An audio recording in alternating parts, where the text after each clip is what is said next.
Seguindo na análise do Krugman e de seus coautores sobre os dilemas de política econômica em câmbio fixo, nós já havíamos mostrado, tanto analiticamente quanto graficamente, que para manter o equilíbrio interno, eu vou ter que garantir, por meio da política fiscal ou de manipulações no nível da taxa de câmbio, que a renda fique no nível de produto de pleno emprego. Já para garantir o equilíbrio externo, eu também vou ter a política fiscal e a manipulação da taxa de câmbio, políticas de mudança no nível de gasto ou de composição do gasto entre doméstico e externo, para manter minha economia numa zona X de resultado em conta corrente, sem excessos de superávit e sem excessos de déficit. Vimos as zonas de conforto e desconforto na figura anterior, vamos olhar eventuais soluções para esse dilema.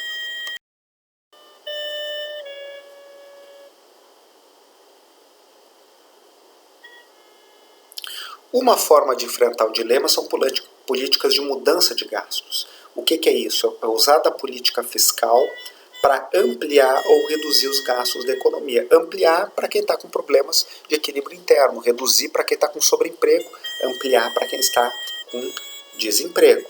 Então eu altero o nível de renda disponível na economia por meio da política fiscal para garantir esse objetivo. Isto muda o nível do gasto. A troca de gasto envolve mexer no preço relativo do produto doméstico frente ao produto estrangeiro e, com isso, mudar esta composição do gasto total, o que vai para a produção doméstica e o que vai para a produção externa.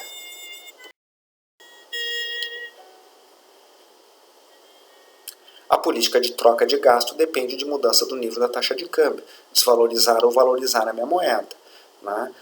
Para sair dessas zonas de desconforto, eu preciso combinar mudanças de política de gasto com mudanças de troca de gasto, algo que nós já havíamos comentado quando mostramos aquelas 4 zonas de desconforto e enfatizamos a zona típica de países como a Alemanha, que estavam com superávites excessivos, excesso de emprego ou pressão inflacionária, e países como a Inglaterra, que recorrentemente tinham problemas de déficits em conta corrente excessivos e desequilíbrio externo, portanto, com desemprego.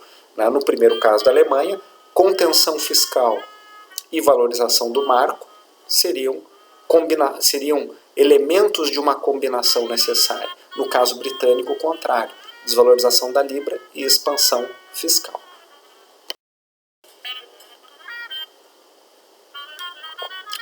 A figura em tela mostra exatamente o dilema de países como a Inglaterra, que tinham déficits em conta corrente, estavam em desequilíbrio externo, mas também desemprego elevado. Se eu estou na posição 2 e quero reduzir o desemprego e voltar a uma situação de pleno emprego, eu preciso da expansão fiscal. Mas se eu só faço a expansão fiscal, eu pioro o resultado em conta corrente, porque eu começo a gastar mais e parte desse gasto é com produtos importados. Y menos T afeta o consumo, mas também afeta o resultado em conta corrente.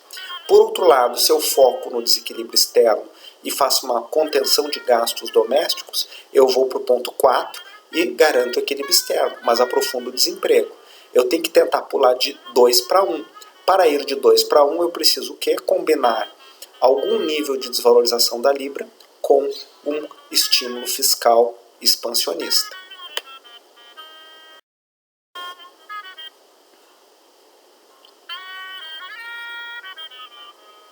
Tipicamente, a situação do pós-guerra pode ser demarcada em 2 momentos. O momento da escassez de dólares, que é o que marca a saída da guerra e basicamente toda a década de 50. Nesse contexto, não só os órgãos multilaterais como o FMI, como o Plano Marshall de reconstrução dos aliados, quanto os gastos militares e os investimentos dos Estados Unidos privados irrigaram o mundo de dólares e ajudaram a conter esse problema. Quando isso está resolvido, as moedas dos demais países, particularmente na Europa, tornam-se conversíveis e há uma recuperação efetiva e um boom econômico em várias dessas economias, Alemanha e Japão são exemplos notórios nesse sentido, o volume de reservas internacionais em dólares começa a exceder a quantidade de dólares, ou melhor, de ouro convertido em dólares existente no Banco Central dos Estados Unidos. Nesse momento, o problema é inverso, é um problema de confiança na conversibilidade do dólar em ouro. Então tem uma armadilha nesse acordo de Bretton Woods que é um tanto quanto passível de soluções nos marcos feitos pelo acordo. Qual é o problema básico? O problema básico é que é um sistema no qual os países atrelam o valor da sua moeda ao dólar. Para tanto, precisam de dólares em reservas. Mas para terem dólares em reserva, os Estados Unidos precisa ter um balanço de pagamento sempre deficitário, ou na sua conta corrente, ou na sua conta capital e financeira. E os países demais precisam, né, quando o sistema é bem sucedido, resultados positivos nas suas contas externas e acúmulo de reservas.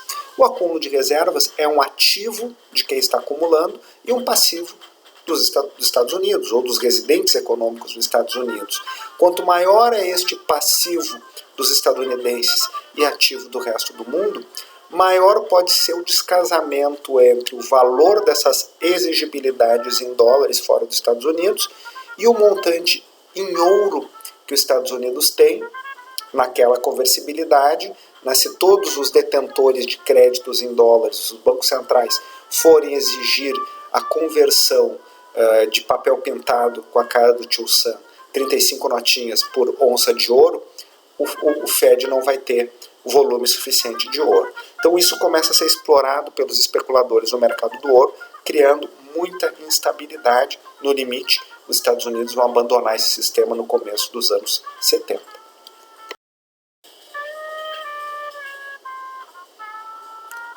A criação do direito especial de saque, que é uma moeda de conta de reserva do Fundo Monetário Internacional, com uma cesta de moedas, das principais moedas, ajudou a aliviar, mas não resolveu esse problema estrutural, que no fundo remete, como nós vamos ver, à divergência de visões quando da constituição do arranjo de Bretton Woods. Os ingleses queriam criar um banco central internacional com uma moeda de conta internacional, o Bancor, né, seria o nome dessa moeda, né, e o Banco Internacional, né, seria uma instituição, né, a compensar os pagamentos internacionais nessa unidade de conta. Por outro lado, o que acabou se constituindo foi uma coisa muito mais, digamos assim, de um menor escopo, não um banco central internacional, mas um fundo, que é quase como uma cooperativa de crédito, poderíamos usar essa imagem, a gerir um acordo cambial centrado no dólar e o dólar fixo ao ouro. Então, desde o início, essa dificuldade está colocada. O direito especial de saque amplia um pouco os limites de atuação, né, de elasticidade do sistema, mas não resolve essa contradição original.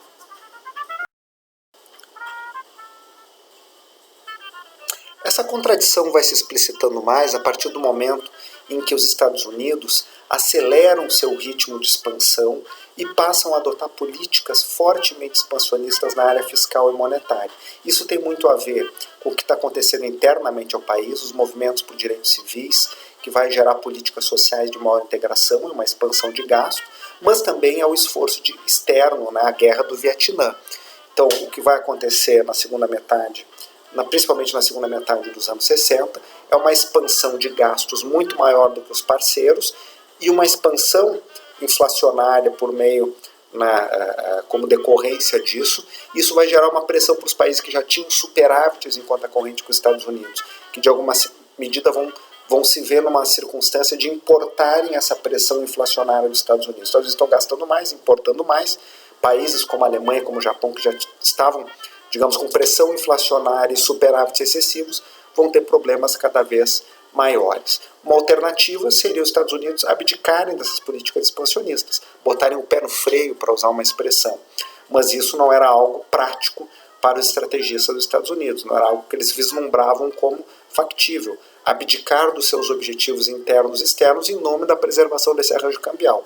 Quanto maiores essas contradições existiam e mais eram exploradas no mercado financeiro, particularmente com ataques especulativos contra o dólar, no mercado de ouro, mais os Estados Unidos se viam diante dessa possibilidade de abdicarem das suas estratégias e objetivos domésticos externos, ou mantê-los, abdicando do arranjo constituído por eles na saída da Segunda Guerra Mundial. Porém, o que eles vão acabar optando é pelo segundo caminho, o caminho de abandonar o regime de câmbio centrado na relação fixa dólar-ouro e demais moedas dólar.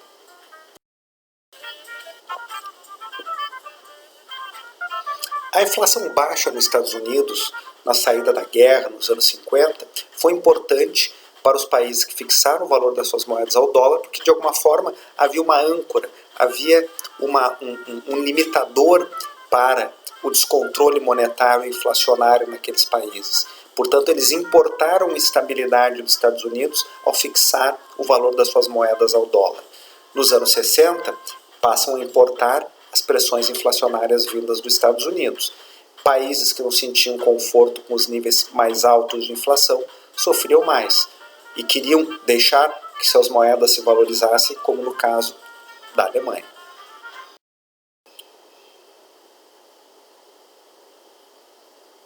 Crescentemente, os Estados Unidos, que por boa parte do século XX eram superavitários no comércio e também em conta corrente, vão assistir uma redução desses superávites e momentos de déficit no comércio internacional.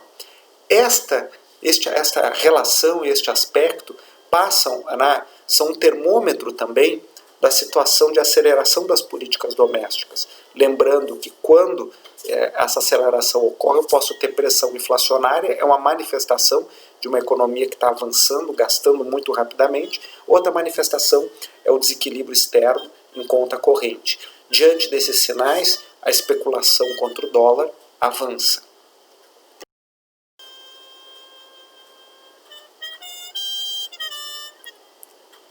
As políticas monetárias nos Estados Unidos eram tipicamente acomodatícias. Elas não estavam formuladas tendo por base o objetivo de controlar a inflação, mas sim como quase uma âncora acessória à busca de pleno emprego, que era o consenso da época.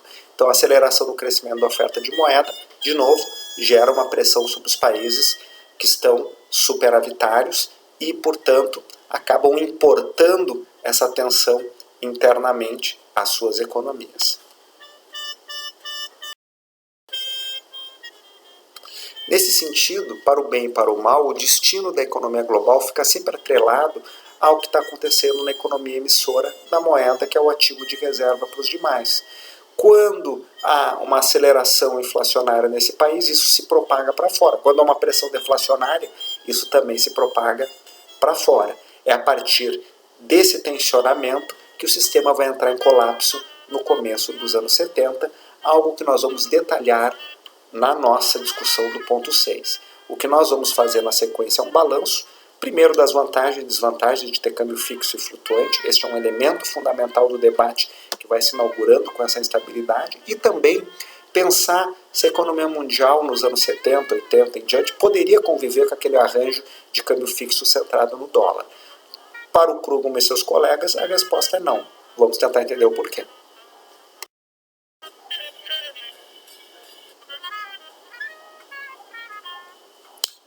Algumas informações finais, mostrar esse processo de importação de inflação, de como a inflação vai acelerando em alguma medida em muitos países, mesmo antes do choque do petróleo. Com o primeiro choque do petróleo, o petróleo era um insumo estratégico essencial, ainda é para o mundo, ele oscilava entre 2 e 3 dólares o barril, e depois do primeiro choque, o primeiro choque vai quadruplicar este preço, ou mais. E depois, no final dos anos 70, nós vamos ter um segundo choque. Então, mesmo antes disso, nós observamos países que vão sendo pressionados e suas inflações vão acelerando, para e passo a aceleração da inflação estadunidense.